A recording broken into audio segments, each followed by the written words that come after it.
오늘은 역사상 최고로 빠른 비행기에 관한 이야기입니다.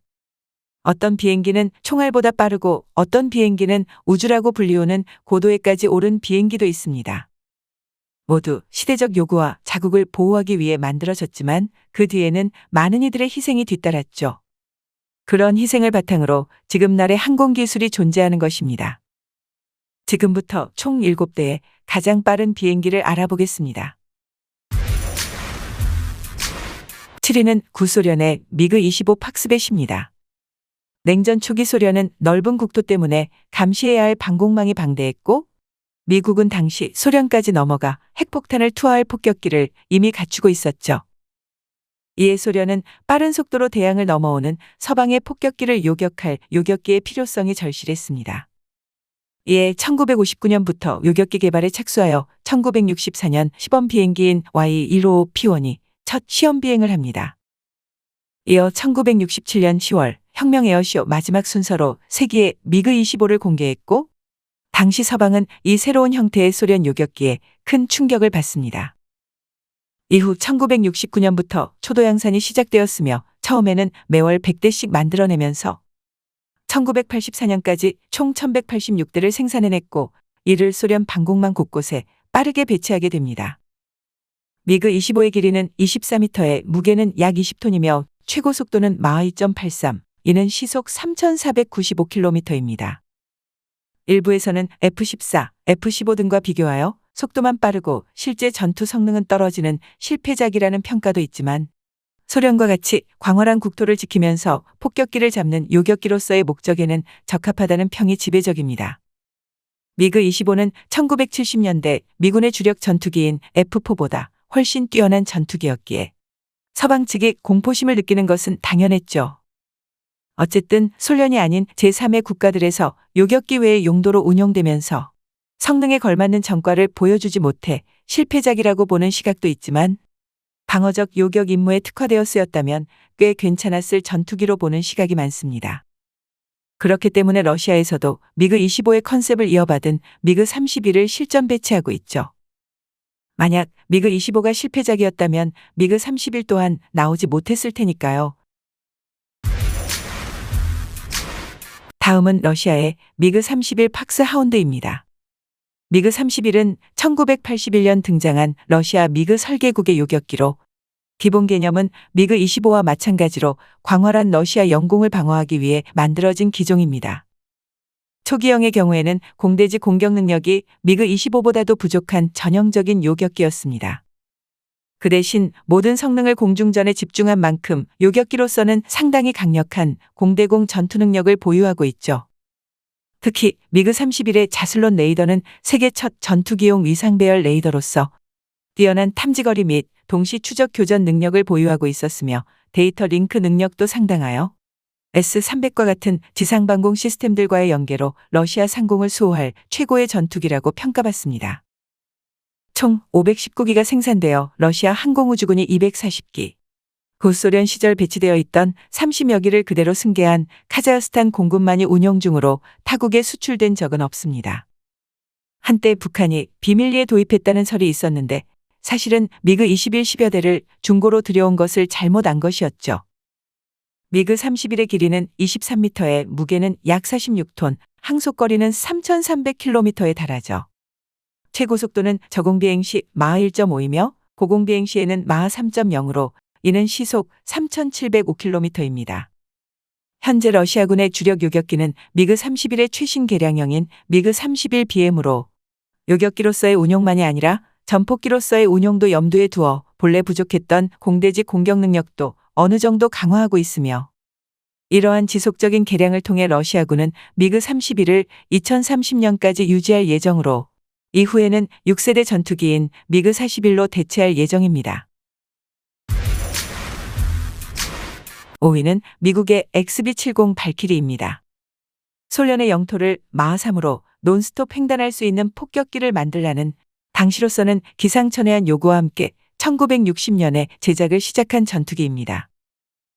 XB-70 발키리는 미국의 항공기 제작사인 노스 아메리칸 항공이 만든 미 공군의 초음속 고공침투 폭격기의 실험기이죠. 22톤의 폭탄 및 핵무기를 투하할 목적으로 만든 폭격기로 TU-160과 함께 가장 우아한 폭격기로 유명합니다. XB-70의 길이는 60m에 무게는 115톤, 항속거리는 6,900km에 달하죠. 강력한 제너럴 일렉트릭 YJ93 엔진을 6기나 가지고 마하 3.0의 속도로 비행할 수 있습니다.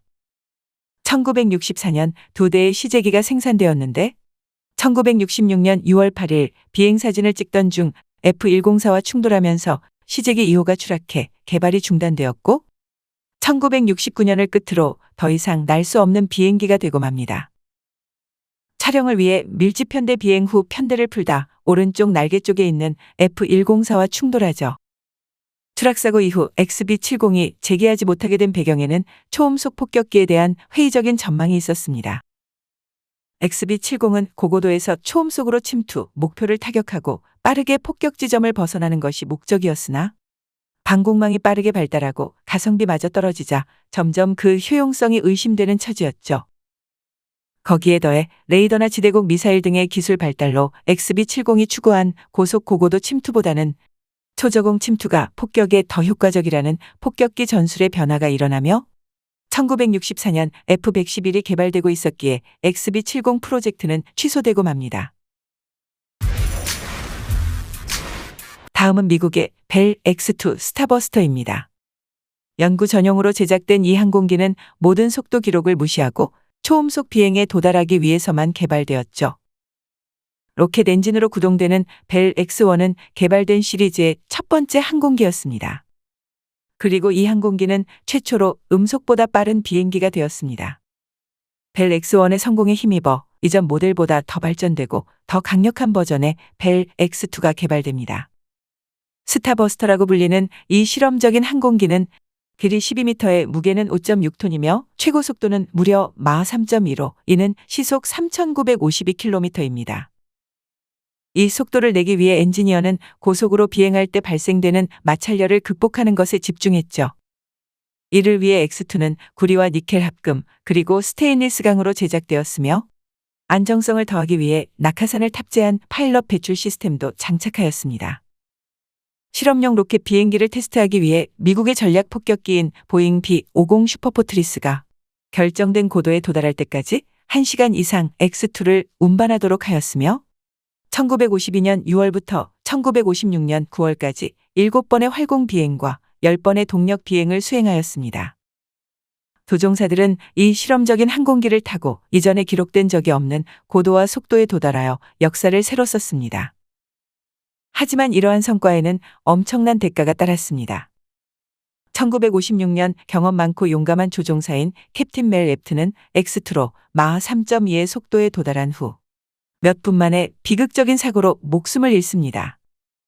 마하 3.2에 도달한 그는 뚜렷한 이유 없이 갑자기 착륙 지점으로 기술을 돌립니다.